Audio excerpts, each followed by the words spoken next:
नमस्कार दोस्तों, क्या कभी आपने सोचा है कि जिस देश में लोकतंत्र को सबसे ऊंचा दर्जा दिया जाता है वहां सत्ता की प्राथमिकताएं क्या है? क्या हमारे नेता जनता की सेवा के लिए चुने जाते हैं या सिर्फ सत्ता के खेल को जीतने के लिए? आज हम बात करेंगे उस विरोधाभास की जो हमारे देश की राजनीति का सबसे काला सच है। सोचिए, जब एक राज्य का चुनाव जीतने के लिए देश के प्रधानमंत्री, गृह मंत्री, रक्षा मंत्री और दर्जनों केंद्रीय मंत्री सड़कों पर उतरते हैं, तो क्या यह लोकतंत्र का उत्सव है या सत्ता पाने की बेताबी?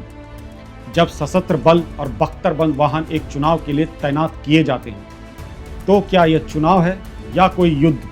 लेकिन जब सालों तक मणिपुर जलता रहता है, जब नोएडा के मजदूर अपने हक के लिए संघर्ष करते हैं और हिंसा का शिकार हो जाते हैं, जब देश के अलग अलग कोनों में लोगों की जमीनें छीनी जाती हैं और उन पर अत्याचार होता है, तब ये धुरंधर नेता कहाँ चले जाते हैं? क्या हमारे देश में आम जनता की जान, उनका हक और उनकी सुरक्षा तभी मायने रखती है जब चुनाव नज़दीक हो? क्या सत्ता के गलियारे इतने ऊंचे हो गए हैं कि उन्हें जमीन पर तड़पते लोगों की चीखें सुनाई नहीं देती?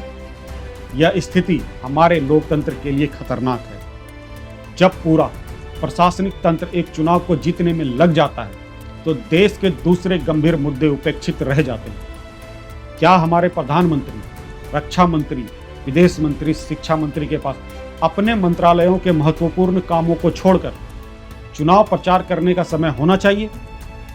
हमें एक ऐसा लोकतंत्र चाहिए जहां सत्ता की प्राथमिकता जनता हो, न कि सत्ता में बने रहना।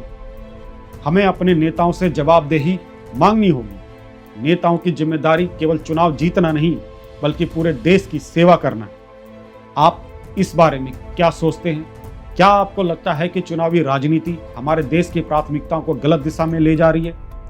अपने विचार नीचे कमेंट सेक्शन में जरूर बताएं और इस वीडियो को शेयर करें ताकि और लोग भी इस पर विचार कर सकें।